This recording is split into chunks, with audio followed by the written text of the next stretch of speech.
Medical practitioner Dr. Samuel Ofori-Ajekum has since joined us. Thanks again, Doctor. Hoping you can hear me. Tell us more about the containment measures in Ghana. Well, thanks for having me, and sorry for the earlier mishap. Yes, so in Ghana, the containment measures put in place are really not quite different from what we have in other countries.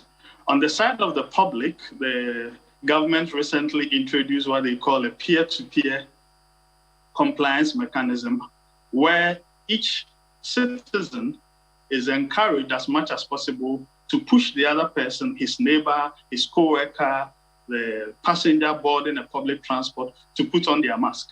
Aside the fact that it is mandatory for people to put on masks when they go to any public places and all that. Secondly, mass gatherings have been reduced, although not banned outrightly. There have been a massive reduction in the numbers allowed for mass gatherings like weddings, funerals, and programs like that.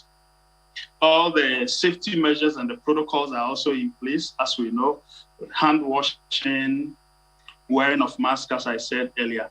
That is on the side of the populace and the citizenry. On the side of the government, efforts have been revamped to increase contact tracing for anybody who tests positive for coronavirus in Ghana. People who are arriving in the country are tested at the airports. They do a rapid antigen test, and confirmatory PCR tests are done for those who test positive and are put into quarantine.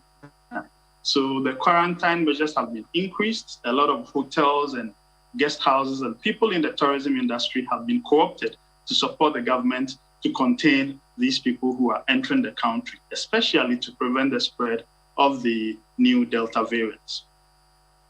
Dr. Ajekum, finally, and this is in a few seconds if you can, vaccination, how is that ongoing?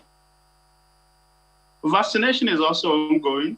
Already there were some vaccinations. We started with the COVAX program, under which we received the AstraZeneca vaccine. So those who had their first dose of the vaccine, they are there, and starting from tomorrow, the 31st of August, until the 4th of September, they are going to receive the second dose of the AstraZeneca vaccine.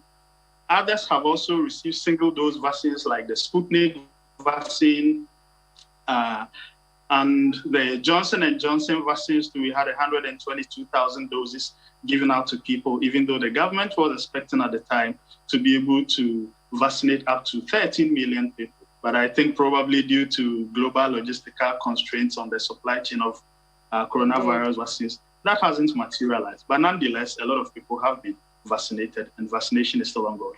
Something that Africa is going through, and lower-income countries. We'd like to appreciate your time. Thank you so much, Dr. Samuel Ofori-Ajekum, medical practitioner. Thanks for joining us. Thanks for having me, and hope to join you some other time. Thank you. All right.